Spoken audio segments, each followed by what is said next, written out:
Улсын хурлын 1-р тойрог 9 мандаттай бөгөөд сайд нараас гадаад харилцааны сайд Бат Цэцэг, Батлан хамгаалахын сайд Сайхан Баяр, Эрүүл мэндийн сайд Чин Зориг нар нэр дэвшиж байгаа гэдгээрээ гал гарсан тойргуудын нэг юм аа. Эдгээр сайд нараас хамгийн их чиг халууцуулсан сайдууд бол Батлан хамгаалахын сайд Сайхан Баяр, Эрүүл мэндийн сайд Чин Зориг нар. Эрүүл мэндийн салбарын уналт ковидын үеийн идэж уусан баримтуудаар одоо ч иргэд зарга мэдүүлсээр яваа. Харин Батлан хамгаалах салбарт цэрэг амиа алдаж, халт цэргүүдийн үйлдэлтэй холбоотойгоор Сайхан Баярын карьер нэг л явцгүй байна. Эдгээр сайд нарыг хамгийн сайн өнгөлөх нь Бат Цэцэг. Сүүлийн жилүүдэд манай улсын гадаад харилцаа хамтын ажиллагаа олон улс дахь нэр хүнд өссөн нь түүнд үнэлгээ тавихныг үзүүлэлт үзээ.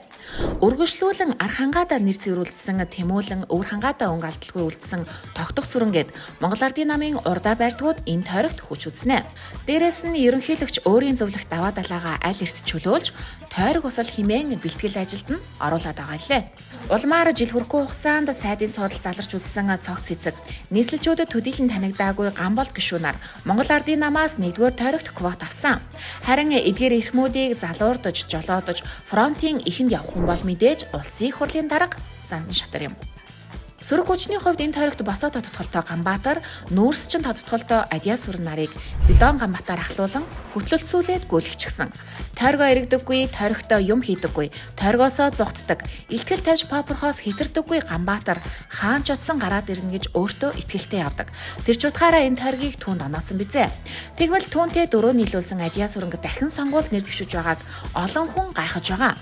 Парламентэд суух 4 жилийнхээ эхний хагас шахуу авилга өгөхийг завдсан Нүүрсний гэх хэрэгүүдэд нэр холбогдож, эмэгтэй гишүүдийг харлуулах фронтын ихэнх шахуу явсан хүнд квот өгсөн гэхээр ардчилсан нам боловсон хүчнээр дутагдсны нэг жишээ үзье.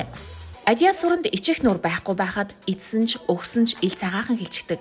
Ганбат дэвшихгүй гэдэж яахав. Ийн 1-р тойргийн ардсан намын нэр дэвшигчид өвөр хангаад өвдөг шороодох хоббитой хуйлж алтан гэрлэр үргэлжилнэ. Эцэст нь хүн нам. Тэд галгарсан тойрогт ганц загвар өмсөгчөөр нүүр тахалж энэ сонгуульд оролцож байгаа. Царай бие хаагаараач нэр дэвшигчдийг дагуулахгүй л дээ бэлхүү.